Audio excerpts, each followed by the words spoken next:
ஹரி ஓம் மகா காளி. அடியனுடைய சிறுவயது பருவம் முதலே சில பல தெய்வீக ஆற்றல்கள் நிறைந்த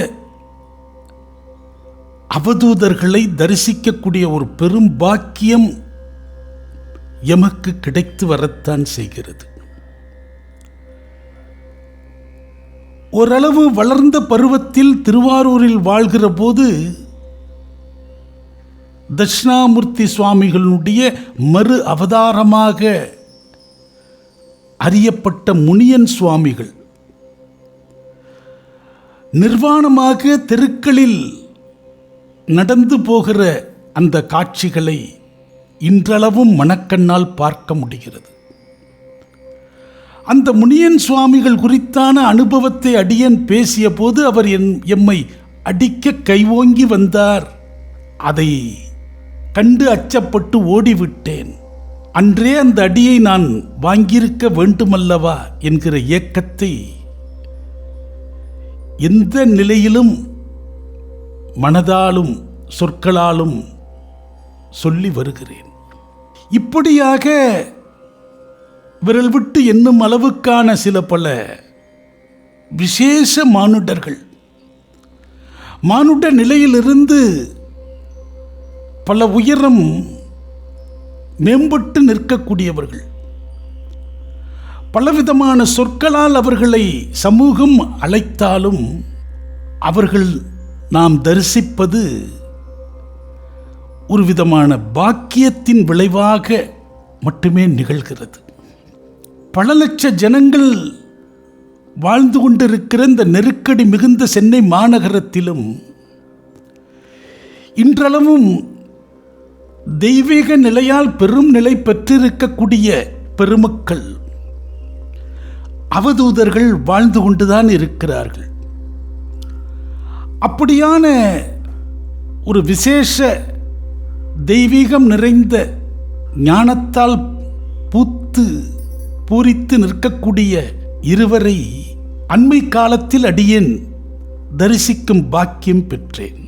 ஒன்று, சென்னை தண்டையார்பேட்டை பகுதியில் இன்றளவும் நடமாடிக்கொண்டிருக்கிற வளையல்காரம்மா என்று ஜனங்களால் வாஞ்சியோடு அழைக்கப்படுகிற ஓர் அவதூதர். பாமர ஜனங்களில் பலருக்கு அவர் ஒரு பரதேசி போலவும் யாசகம் பெற்று பசியாறுகிற ஒரு யாசகி போலவும் காட்சி தந்தாலும், பலரும் அவ்வாறு அவரை கருதி கொண்டாலும், அவரை அடியன் தரிசித்து சந்தித்து அருகே அமர்ந்து உரையாடுகிற போது பெரும் தெய்வ மதிப்புகள் வாய்ந்த ஒரு தாயின் அருகே அமர்ந்திருக்கிற ஒரு உணர்வு அடியனுக்கு மிகுந்திருந்தது. ஒரு கோடீஸ்வரனுடைய அருகே அமர்ந்த ஒரு யாசகம் கேட்கிற ஒரு பிச்சைக்காரனை போன்று அடியனுடைய உள்ளுணர்வு உணர்த்தியது. அந்த சந்திப்பில் அவர்கள் எமக்கு என்ன தர எண்ணினார்களோ அதில் ஒரு துளியளவும் வஞ்சனை இல்லாமல், பாக்கி வைக்காமல் பரிபூரணமாக கொடுத்து அனுப்பிவிட்டார். இனி அவரிடம் கேட்டு பெற வேண்டும் என்கிற எண்ணம் எதுவும் இல்லை. கேட்காமலேயே கொடுத்து அனுப்பியிருக்கிறார். இந்த அம்மையார் ஒரு குளுமை நிறைந்த முழு நிலவு போல மன உணர்வுகள் மகிழ்ந்தது. தாயாக பாவிக்கிறோம் அல்லவா? தாயினுடைய குணம் பாசம், பரிவு, உபசரிப்பு, அன்பு அனைத்தும் ஒருங்கே பெற்று அவர்களுடைய கருணை மிகுந்த அந்த அணுகுமுறைகளால் நாங்கள் கட்டுண்டு கிடந்தோம். அதே நகரத்தினுடைய மற்றொரு பகுதியில், பிராட்வே பகுதியில், ஒரு பெருநிலை பெற்றிருக்கக்கூடிய ஒரு அவதூதர் ஜனங்களால் அப்பா என்றும் நைனா என்றும் அழைக்கப்படுகிற அந்த சித்த பெருமானை சந்தித்தோமே. இந்த அம்மையார் ஒரு தாய் என்றால் அவர் ஒரு தந்தை. இந்த அம்மையார் ஒரு நிலவு என்றால் அவர் ஒரு உஷ்ணம் நிறைந்த சூரியன். எந்த கணத்திலும் தன் கைகளில் ஒரு அக்னியை ஏந்தியபடியே அவர் இருந்து வருகிறார். அவருடைய பார்வைகள் ஒருவித கண்டிப்பு நிறைந்த தந்தையின் பார்வை. அவருடைய தோரணைகள் அக்கறை நிறைந்த ஒரு தந்தையினுடைய தோரணைகள். பேசாமல் பேசினார். அவருடைய உணர்வுகள் ஒரு விதமான மனோவசியத்துக்கு ஆட்பட்டோம். அவர் பேசிய பாஷை தேவ பாஷை. அதில் பல மொழிகள் கலந்த சொற்கள் நிரம்பி இருக்கின்றன. அவர் பேசுகிறார், நம்மோடு பேசினார் என்று நாம் எண்ணுகிறோம். அவர் நமக்கு முன்பாக இருந்த முன்னோர்களோடும் நமக்கான தேவதா சக்திகளோடும் பேசுகிறார். ஒரு விசேஷமான ஒரு ராஜ பரிபாலனத்தை அவர் அவருடைய பீடத்திலிருந்து நிகழ்த்துகிறார். வெப்பமான சூழல்கள் நிறைந்த அந்த பகுதியில் 2 மின் விசிறிகள் ஓயாமல் ஓடுகின்றன. வேகமாக வீசுகிற அந்த காற்றுக்கு நடுவே அமர்ந்து தீப்பொட்டியால் சிகரெட்டை பத்த வைப்பதே ஒரு சித்து விளையாட்டு போல் தோன்றுகிறது. சாதாரணமாக வீடு சூழலில் அடியேனால் ஒரு பத்தியை ஏற்ற வேண்டுமென்றாலே ஃபேனெல்லாம் ஆஃப் பண்ணிட்டு தான் ஏற்றுவேன். ஏற்றுகிற அந்த தீக்குச்சி அணைந்து விடுமோ என்கிற எண்ணம். ஆனால் அவர் அந்த ஃபேனுக்கு அருகே இருந்து முகத்தில் வேகமாக வீசுகிற அந்த காற்றுக்கு மத்தியிலேயே அந்த அக்னியை ஏற்றுகிறார். அவருடைய பார்வை எதிரே இருப்பவர்களுடைய பாவ புண்ணிய கணக்குகளை பார்க்கிறது, வரவு செலவுகளை பார்க்கிறது, வந்தது போனதை கவனிக்கிறது. அந்த பெருநிலை பெற்றிருக்கிற அந்த மகானும் எங்களுக்கு என்ன கொடுக்க வேண்டும் என வைத்திருந்தாரோ விரும்பினாரோ அதை பரிபூர்ணமாக கொடுத்து விட்டார். சென்னைக்கு வந்து பல ஆண்டுகளில் இத்தகைய பெருமக்கள் சென்னையில் இருக்கிறார்கள் என்பதை பல நபர்கள் மூலமும் ஊடகங்கள் மூலமாக அறிந்திருந்தாலும் அடியனால் உடன் போய் தரிசிக்கக்கூடிய சூழ்நிலையோ மனோநிலையோ ஏற்படவே இல்லை. அவசரப்படாமல் அந்த ஒரு சந்தர்ப்பங்கள் சரியாக கனிந்து வர வேண்டும். ஏதோ ஒரு வகையில் தெய்வ தேவதைகளுடைய உத்தரவு நமக்கு கிடைக்கப்பெற்று அத்தகைய பெருமக்களை நாம் தரிசிக்க வேண்டும் என்று பல ஆண்டுகளாக பொறுமையோடு காத்திருந்தோம். கால நேரம் யாரோ ஒரு ரூபத்தின் வழியாக அந்த அழைப்பு வந்து சேருகிறது. நீங்கள் இவரை சந்திக்க வேண்டும், வாங்க வாங்க வாங்க என்று. அப்போதுதான் உணர்ந்து பார்க்கிறோம். அந்த அப்பா அழைக்கிறார், அந்த அம்மா கூப்பிடுறாங்க, இப்போது நாம் போக வேண்டும். எல்லாவற்றுக்கும் பின்பாக பல கணக்குகள் இருக்கத்தான் செய்கின்றன. சில கணக்குகளை அந்த கணத்திலேயே படித்துவிட முடியும், சிலவற்றை நடந்து முடிந்த பிறகு படித்து பார்க்க முடியும். இப்போது இந்த சந்திப்புகளுக்கு பிறகான அந்த அனுபவங்களை அடியேன் வீடியோ காட்சிகளாக வெளியிட்ட பிறகு அன்பர்களில் சிலர் கேட்கிறார்கள், இந்த அம்மையாரையும் அந்த ஐயாவையும் நிலவும் சூரியனுமாக இருக்கிற இந்த ஒரு பெருமக்களை, பெருநிலை பெற்றிருக்கிற அந்த மகான்களை மறுபடியும் நீங்கள் எப்போது சந்திக்க செல்வீர்கள்? தெரிந்தால் நாங்களும் கூட வருவோமே என்று கேட்டார்கள். அப்போதுதான் அவர்களுக்கு ஒரு பதிலை அடியேன் பரிமாறினேன். பொதுவாக இத்தகைய விசேஷ ஆற்றல்கள் நிறைந்த எந்தவிதமான பந்தபாச பாகுபாடுகள் அற்ற அவதூத நிலையாக இருந்து இந்த சமூகத்தில் பல கணக்குகளை தீர்த்து கொண்டிருக்கிற பலருடைய கர்மாக்களை மாற்றி எழுதி கொண்டிருக்கிற ஒரு மகத்தான தெய்வ பணியை செய்து கொண்டிருக்கக்கூடியவர்களை நாம் ஏதோ ஒரு கணத்தில் ஒரு முறை தரிசித்து விட்டால், அத்தகைய தரிசனத்தின் போது அவர்கள் நமக்கு என்ன தர வேண்டுமோ, என்ன நம்மிடமிருந்து எடுத்துக்கொள்ள வேண்டுமோ, இரண்டும் முறையாக நடந்து விட்டால் வாழ்நாளில் அந்த ஒரு சந்திப்பே போதுமானது.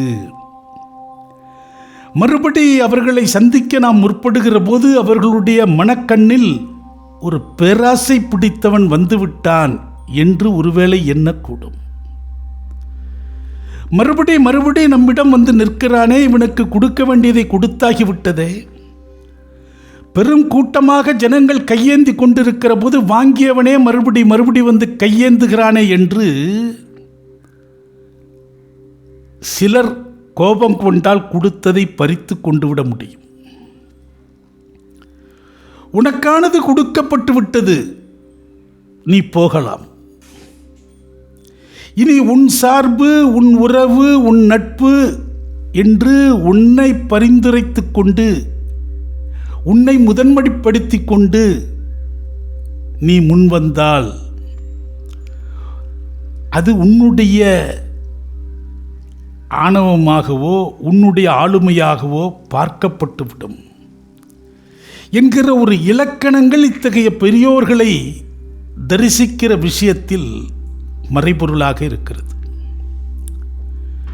மூக்குப்பொடி சித்தர் அவர்களை முதலாக திருவண்ணாமலையில் தரிசனம் செய்கிற போது ஒரு அபாரமான தரிசனத்தை அடியேனுக்கு வழங்கினார். அற்புதமான பரிபாசைகளை அடியேனுக்கு பரிமாறினார்.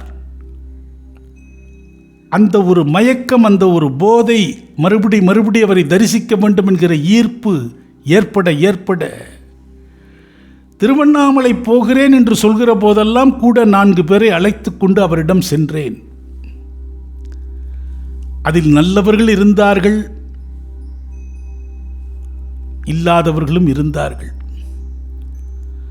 கலந்து இருந்தவர்களை நான் கண்டறிய முடியவில்லை, அவர் கண்டறிந்தார். அவர்களை அழைத்து வந்தவன் என்கிற முறையில் என்னிடம் கடிந்து கொண்டார். சில சந்திப்புகளை அவர் தவிர்த்தார். இந்த அனுபவம் ஒரு பாலபாடம் போல் அவரிடம் இருந்து அடியேன் அணுக்கமாக பயின்றேன். இது இந்த காலத்து சித்த மரபு மட்டுமல்ல, ஆதி காலத்திலிருந்தே பெருமக்களை நாம் சந்தித்தோம். அவர்கள் பரிபூர்ண ஆசி வழங்கிவிட்டார்கள், நாம் பரிபூர்ணமாக பெற்றுக்கொண்டு விட்டோம். அதோடு நம்முடைய பயணத்தை நாம் தொடர்ந்து கொள்ள வேண்டும். வேறு ஒருவரை சந்திக்கலாம், சந்தித்தவர்களிடையே திரும்ப போய் நின்று கையேந்துவது, எத்தனையோ பேர் இருக்காண்டா நான் கொடுக்கறதுக்கு, இன்னும் கொடுக்கப்படாமல் இருக்கிறார்கள், வாங்கப்படாமல் இருக்கிறார்கள், நீனே வந்து வாங்கினா அவங்களுக்கு என்னடா பண்ணுறதுன்னு அவர்கள் ஆத்திரம் கொள்வார்கள். இதை வெவ்வேறு சூழல்களில் வேறு நபர்கள் மூலம் இத்தகைய பெரியோர்களிடம் பழகுகிறவர்களுடைய அனுபவங்களில் இருந்தும் அடியேனால் அவற்றை, அந்த சூட்சமங்களை அறிய முடிந்தது.